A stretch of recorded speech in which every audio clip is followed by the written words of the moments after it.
I am recording this in the dark. The archive chamber smells like old metal and recycled air, and the lights flicker every few minutes because we cannot afford to keep them steady anymore. My name is Zelkith Vorani.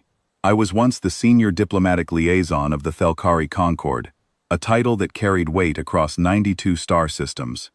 Now I sit in the remains of an empire that governs 7 worlds and survives on the mercy of the very species we tried to enslave. I am recording this because someone, someday, will encounter humanity again. And when that day comes, they need to understand what we did not. They need to understand what humans actually are.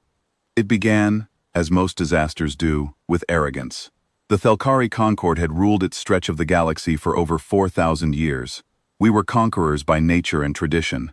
Our fleets controlled the major hyperlane junctions, the crossroads of interstellar travel, and any species that wished to trade or expand had to do so with our permission. Dozens of civilizations lived under our authority. We called them tributaries, which was a polite word for captives. They gave us resources.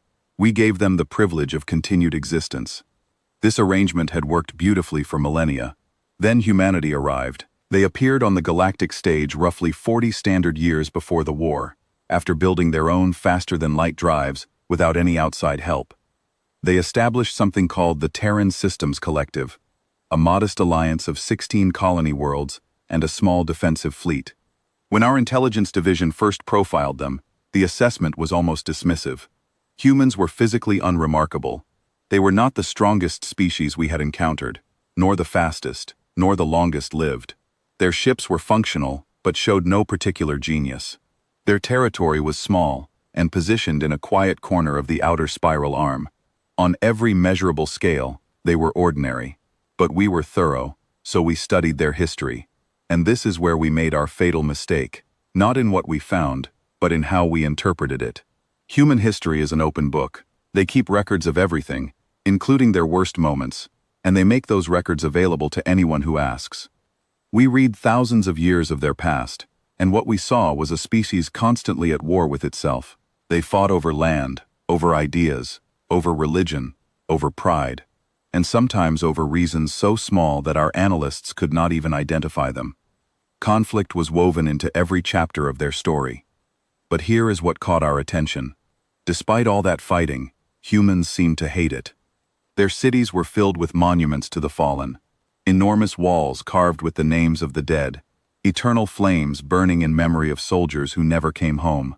They built entire museums dedicated to preserving the horror of battles fought centuries ago, as if they were afraid of forgetting how terrible it had been. Their art was saturated with grief. Their songs mourned the cost of violence. Their stories again and again circled back to the same message, that war was the worst thing their species could do. And then there were the rules. Humans had actually created laws governing how they were allowed to fight each other. They restricted certain weapons. They demanded the humane treatment of prisoners. They protected civilians. They put their own soldiers on trial for violations. And perhaps most astonishing of all, their citizens protested wars. Entire populations marched in the streets demanding peace. Governments collapsed under the pressure of public opposition to military campaigns. In some nations, refusing to fight was a legally protected right. Our conclusion was unanimous and confident. Humanity was a young species, psychologically broken by its own capacity for violence. They had spent their entire civilization building walls around their aggressive instincts, because those instincts frightened them. They were, we decided, afraid of war. A phrase circulated through our high command that became something of a joke. Humans fear war the way a hatchling fears the dark. We repeated it in briefings. We laughed about it over meals. It made us feel wise and superior. It was the most dangerous sentence ever spoken in the history of the Concord. The High Council voted to issue humanity a compliance mandate. The terms were standard. Surrender 40% of all mineral output. Grant Concord military forces unrestricted access to all 16 colony worlds. Dismantle 70% of their fleet. Accept tributary status. Submit or face military correction. I was chosen to deliver it. I traveled to their homeworld, Earth, and stood before their assembled leaders in a great hall in a city called New York. I expected fear, panic perhaps, maybe desperate negotiation. Instead, I faced a room full of quiet, serious faces. Their leader, a woman named Adeweze Okonkwo, read the mandate in silence. When she finished, she looked up at me and asked a single question. "And if we refuse?" I told her, following protocol, that refusal would be met with military force. She nodded slowly. Then she said something I did not understand at the time but have never forgotten. "We have spent centuries building fences around something inside us. You should pray those fences hold." She requested 60 days to deliberate. We granted it. We expected surrender within 10. We were wrong about that. We were wrong about everything. I learned later what happened during those 60 days. Humanity did not spend them debating whether to comply. That question was settled in 2 days. The answer was no, nearly unanimous. They spent the remaining 58 days preparing, and what they accomplished in that time should have been impossible. Every nation on Earth and every colony signed something called the Terran Emergency Compact. All internal disputes were suspended. 200 nations and 16 worlds became a single unified entity overnight. I want to emphasize this because the Concord, in 4,000 years of existence, never achieved full political unity across our own species. Humans did it in 48 hours. Then they opened their vaults. Humanity, it turned out, had weapons they had never used, technologies they had developed, tested, and then locked away because they considered them too terrible to deploy.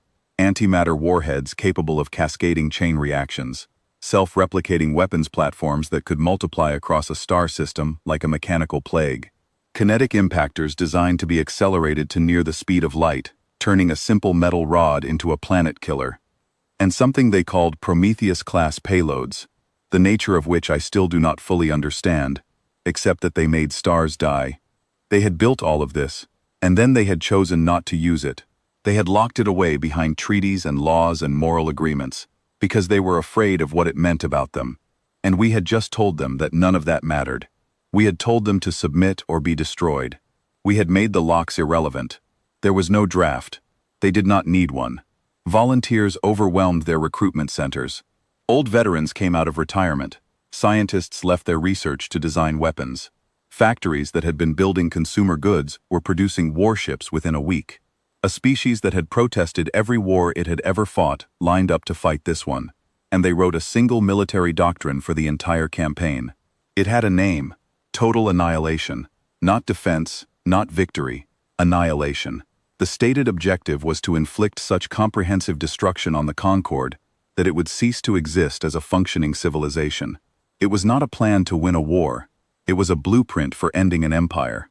On day 60, I returned to Earth for their answer. Secretary General Okonkwo stood before the assembly and spoke a single sentence. The Terran Systems Collective refuses the compliance mandate, refuses tributary status, and will regard any military action against Terran worlds as an act of total war against the human species. Then she paused and added something that I now realize was not defiance, but mercy. A last attempt to save us from ourselves. "We are asking you, once, to withdraw this mandate. You do not understand what you are provoking. We do, and we are afraid of it. But we will not kneel." Our fleet marshal laughed when I transmitted her words. "They admitted they are afraid," he said. "This will be over in weeks." He sent 1,200 warships to the nearest human colony, a mining settlement called New Hokkaido. They arrived to find the colony evacuated, every civilian gone. What remained was a small defense fleet of 80 ships. The Concord engaged, and the human ships fought like nothing we had ever seen. Vessels with critical damage did not retreat. They accelerated into our capital ships. Pilots with failing life support kept firing until there was no air left to breathe. But the battle was not the lesson. The lesson came after.